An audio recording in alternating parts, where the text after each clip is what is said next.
오늘 말씀은 누가복음 23장 1절로 25절까지 말씀입니다.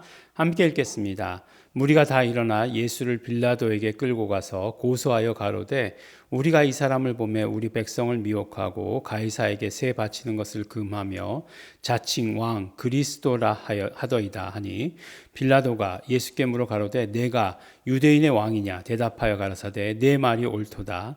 빌라도가 대제사장들과 무리에게 이르되 내가 보니 이 사람에게 죄가 없도다 하니 무리가 더욱 굳세게 말하되 저가 온 유대에서 가르치고 갈릴리에서부터 시작하여 여기까지 와서 백성을 소동케 하나이다. 빌라도가 듣고 묻되 저가 갈릴리 사람이냐 하여 헤롯의 관할에 속한 줄을 알고 헤롯에게 보내니 때에 헤롯이 예루살렘에 있더라. 헤롯이 예수를 보고 심히 기뻐하니 이는 그의 소문을 들었으므로 보고자 한지 오래였고 또한 무엇이나 이적 행하심을 볼까 바랐던 연고로라. 여러 말로 물으나 아무 말도 대답지 아니하시니 대제사장들과 서기관들이 서서 힘써 고소하더라.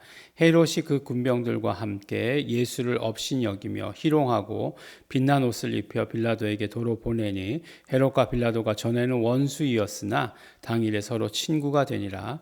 빌라도가 대제사장들과 관원들과 백성들을 불러 모으고 이르되 너희가 이 사람을 백성을 미혹하는 자라 하여 내게 끌어왔도다. 보라, 내가 너희 앞에서 사실하였으되 너희의 고소하는 일에 대하여 이 사람에게서 죄를 찾지 못하였고 헤롯이 또한 그렇게 하여 저를 우리에게 도로 보내었도다. 보라, 저의 행한 것은 죽일 일이 없느니라. 그러므로 때려서 놓겠느라.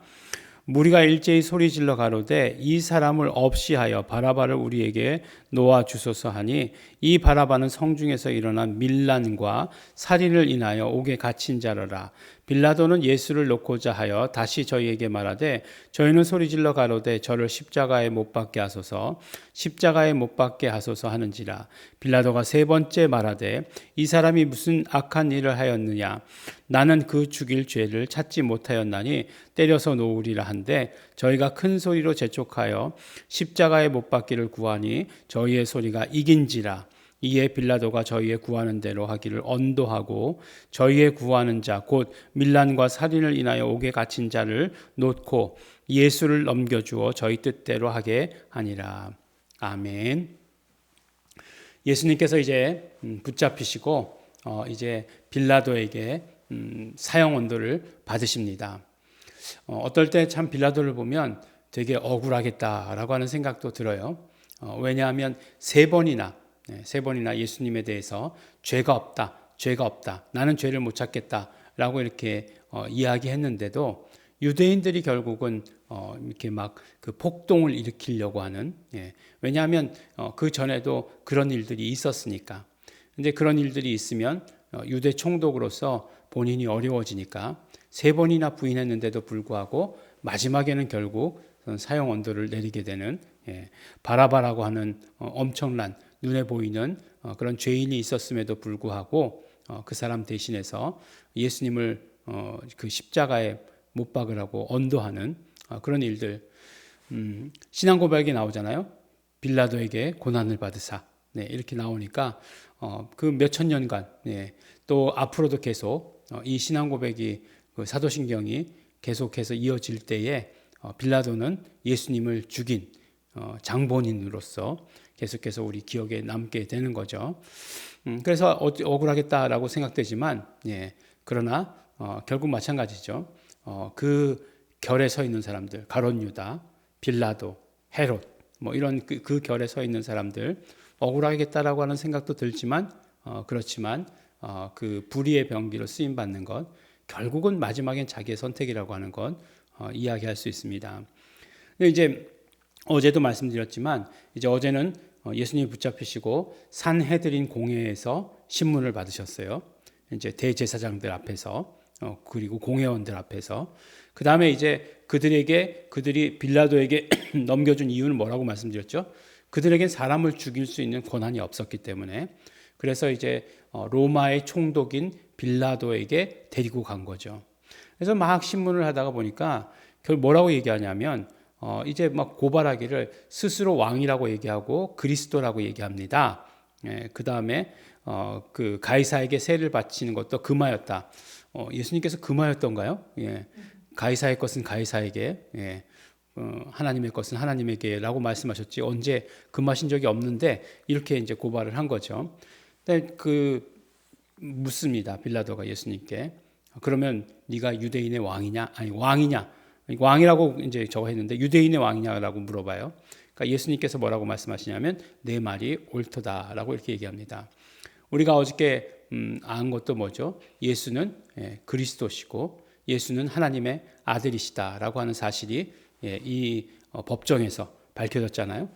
여기서도 밝혀지는 것은 바로 예수 그리스도께서는 왕이시다 하는 사실을 밝혀지게 된 거죠. 그래서 예수님 십자가 위에 뭐라고 써놓죠? 유대인의 왕이라고 이렇게 써놓지 않습니까?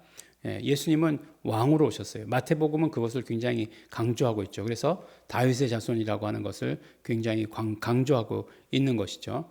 그리고 결국은 예수님께서 다시 오시는 그때에 이루어지는 그런 어떤 일들을 보면 결국 이제 왕으로서 하시는 그 일들이다라고 하는 사실을 우리가 보게 됩니다. 이 왕이에요. 예수 그리스도가 왕이시다라고 하는 것을 분명하게 드러냅니다. 근데 이제 보니까 이 유대인들이 고발하는 내용을 들어보니까 갈릴리에서부터 이제 예루살렘까지, 지금 이제 명절이니까 예루살렘에 와 계신 거 아니에요? 평소에는 주로 갈릴리에서 사역하셨잖아요. 물론 뭐 갈릴리에만 계신 것은 아니죠. 온 유대 땅을 다 돌아다니셨죠. 그 유대 땅에 와 있다, 갈릴리 사람이다라고 하는 이야기를 들으니까 바로 누구에게 보내게 되죠? 이때 그 분봉 왕이 있었잖아요. 그러니까 갈릴리 지역을 다스리던 분봉 왕이 누구였냐면 헤롯인데, 오늘 말씀 가운데 헤롯 중에서도 그냥 헤롯이다 그러면은 헤롯이 워낙 많아요. 그렇기 때문에 헤롯 대제가 있고, 그 다음에 뭐 헤롯 빌립이 있고, 그 다음에 여기 나오는 헤롯은 헤롯 안티파스라고 하는 사람이요. 안디바라고 나오는, 헤롯 안디바라고 하고 나오는 누구죠? 세례 요한, 침례 요한을 참수했던 사람. 그 사람이 바로 이 헤롯 안티파스죠. 굉장히 안 좋은 일에 나오는 거예요. 그런데 이 사람이 침례 요한을 죽이고 나서 두려워했죠. 예수님의 그런 이적의 이야기를 듣고서 두려워했어요. 뭐 침례 요한이 살아왔나 보다라고 두려워했거든요. 근데 이제 예수님을 만나자 반가워했다라고 이렇게 얘기하고 있어요. 심히 기뻐했다라고 이렇게 얘기하고 있어요. 근데 진짜 기뻐한 건가요? 아니죠. 뭔가 하여간 뭐 신기한 일, 이적이라도 행할까 하여. 그건 눈앞에서 보는 건 얼마나 재밌어요. 그러니까 이제 그런 쪽의 재미를 원했던 거죠. 그런 쪽의 기쁨을 원했던 거죠. 예수님께서 그러나 아무 일도 하지 않으셨어요. 아무 말씀도 하지 않으셨습니다. 그러니까 예수님께서 공의회에서 그 다음에 빌라도에게 갔다가 빌라도가 다시 그 헤롯에게 보냈다가 분봉왕인 갈릴리 분봉왕인 헤롯 안티파스에게 보냈다가 헤롯이 다시 빌라도에게 이렇게 보내게 되는 게 오늘 말씀이에요. 그런데 너무나 재밌게도 분봉왕과 총독이 친할 수가 없어요. 그렇죠? 둘 다 권력을 가지고 있는 거잖아요. 로마에서 분봉왕을 그러니까 어떤 그 지역을 다스리는 왕으로 세운 거죠. 그러니까 뭐 이를테면은 뭐라고 얘기할 수 있을까요?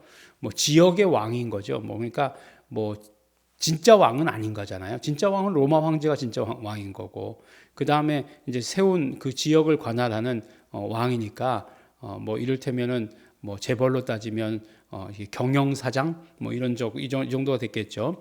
핏줄은 아니고, 그게 무슨 얘기인지 이해가 가시죠? 그러면 근데 그걸 감독하기 위해서 그 다음에 이제 이 총독을 보낸 거거든요. 그러니까 총독과 분봉왕이 권력 싸움을 하지 서로 친하게 지낼 일은 없다는 거예요. 근데 뭐라고 얘기하고 있습니까? 이 예수를 이렇게 예수에 대한 신문에서 헤롯과 빌라도가 전에는 원수였으나 당일에 서로 친구가 되었다라고 이렇게 말씀하고 있는 것을 보게 됩니다. 어쨌든요, 그렇게 해가지고 헤롯은 보니까 결국은 빌라도에게 보내면서 자기도 죄를 찾지 못한 거죠. 어떤 죄도 유대인들이 이게 늘 그렇듯이 뭔가 이렇게 뭐 건수를 잡아가지고 이렇게 뭐 대항하려는 건가? 아니면 뭐 민중 봉기를 일으키려고 하는 건가?라고 하는 것을 생각했지 예수님에게서 죄를 찾지는 못하죠. 그러나 헤롯의 태도를 보면 불경하기 짝이 없죠. 보니까 예수를 업신여기며 희롱하고 이렇게 말씀하고 있습니다. 그러니까 헤롯이나 빌라도나 결국 가룟 유다나 다 같은 결이다라고 하는 것을 알 수 있는 거죠. 그 다음에 이제 아까 말씀드렸듯이 처음에도 말씀드렸듯이 이제 죄를 찾지 못한 거죠. 예. 이게 진실이에요. 그러니까 결국은 뭐 사법권이라고 하는 거 있잖아요. 예. 재판정에서 죄를 찾지 못하면 죄가 없다고 선포하면 없는 거죠. 예. 그 다음은 어떤 것입니까? 실력 행사죠. 그 다음은 실력 행사가 되었던 거죠. 지금 같으면 이런 일들이 일어나지 않겠죠. 왜냐하면 이 사법권이라고 하는 것은 결과적으로는 그 모든 권력을 유지하는 데 있어서 그리고 뭔가를 이렇게 통치하는 데 있어서 중요한 역할을 하기 때문에 그렇죠. 이게 사법권이 공정해야 통치가 온전히 이루어지지 않겠습니까? 어떤 사람, 돈 있는 사람에게는 뭐 사람을 죽여도 봐주고, 돈 없는 사람은 빵만 훔쳐도 가두어 버리고 하면은 이거는 모든 사람들이 다 공평하지 않게 느끼기 때문에 정당한 통치권이 오래 갈 수 없게 되죠. 아무리 정당하다 할지라도 이 통치 행위가. 근데 이렇게 법정에서 이렇게 다 이제 다 무죄다라고 하는 것 3번이나. 우리나라 같으면 이 3세판은 뭐죠? 완전수죠. 3세판이면 완전히 끝난 거죠. 3번이나 이렇게 얘기하고 있잖아요. 3번을 그렇게 했다라고 얘기하고 있지 않습니까?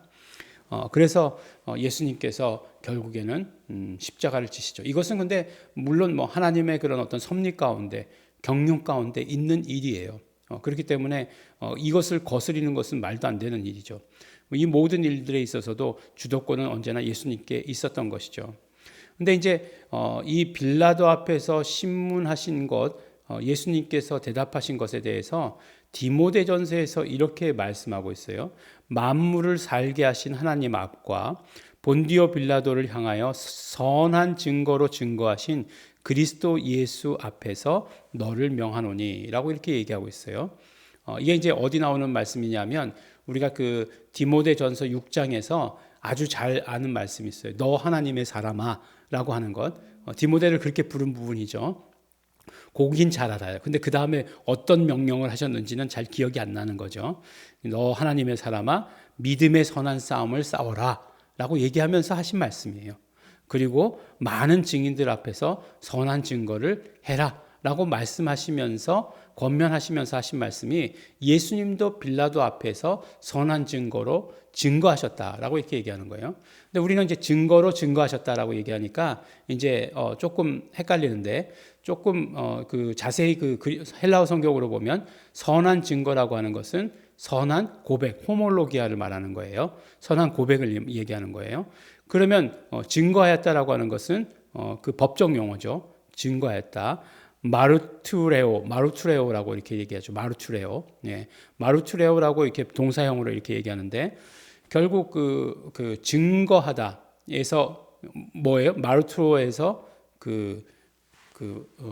순교자라고 하는 말터가 나왔다라고 이렇게 이야기하고 있지 않습니까?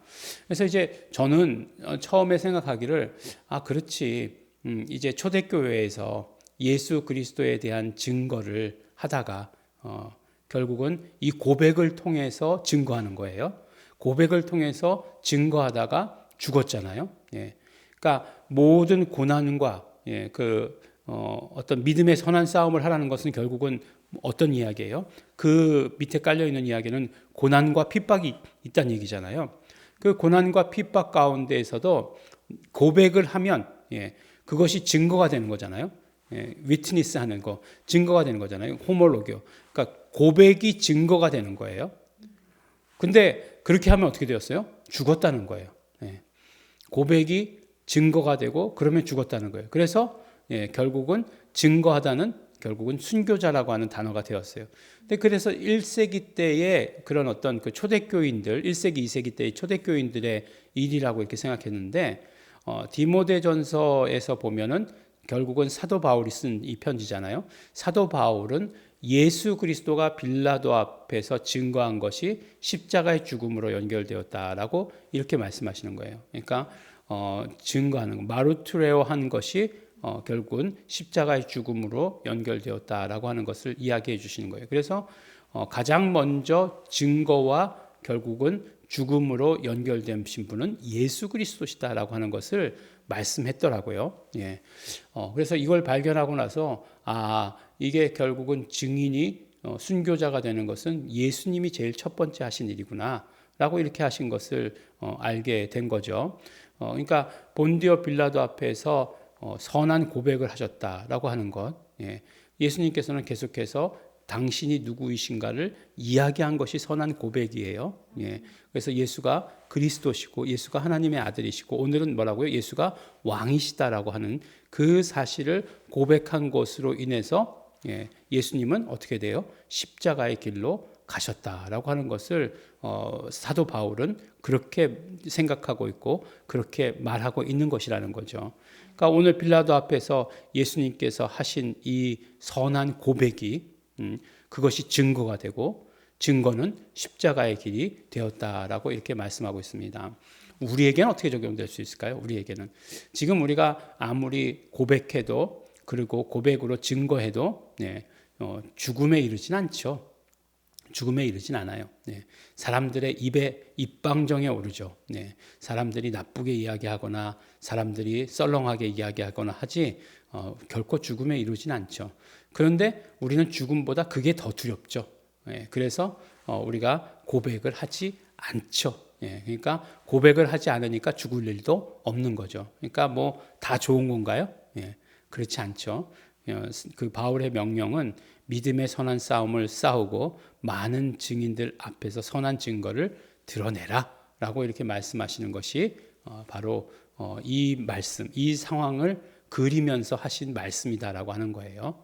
그러니까 빌라도 앞에서 서신 예수님을 보면서 우리가 해야 되는 것, 우리는 언제나 그 선한 고백을 계속해서 해야 되는 사람들, 그 선한 고백을 가지고 증거해야 되는 사람들이다 라고 하는 것을 말씀해 주십니다. 그러면 증거자는 곧 순교자가 된다라고 하는 것을 말씀해 주세요. 이 순교자가 되는 것 얼마나 감사한 일이겠습니까? 아무나 되는 건 아니에요. 내가 내가 순교자 돼야지 한다고 하나님께서 순교시켜 주시고 그러지 않아요. 걱정하지 마시고 뭐라고요? 선한 증거를 언제나 증거하시는 우리 여러분들 되시기를 예수 이름으로 축원합니다. 기도하겠습니다. 하나님 아버지 감사합니다. 오늘 예수 그리스도께서 빌라도 앞에서 신문 받으시는 것을 보면서 예수님은 언제나 선한 증거로 정말 선한 고백으로 증거하신 것을 오늘 우리 말씀을 통해 깨닫게 되었습니다. 우리도 언제나 선한 고백이 있게 하여 주시옵소서. 예수님 그리스도이십니다. 예수님 하나님의 아들이십니다. 예수님 우리의 왕이십니다. 우리 이것을 마음껏 고백하며 전도하고 증거하는 자 될 수 있도록 아버지 축복하여 주시옵소서. 감사드립니다. 예수님 이름으로 기도드렸습니다. 아멘. 우리 이 시간에 기도하실 때 우리 모든 입술의 고백, 입술의 고백은 성령님과 함께 성령님과 같은 말을 하는 것임을 우리 알고 있습니다. 성령님 말씀하시옵소서. 우리가 그 말씀 그대로 따라 고백하겠습니다. 누구의 앞이든지 간에 고백하며 증거하는 자 되겠습니다. 성령님 역사하시옵소서. 다 같이 통성으로 기도하시겠습니다.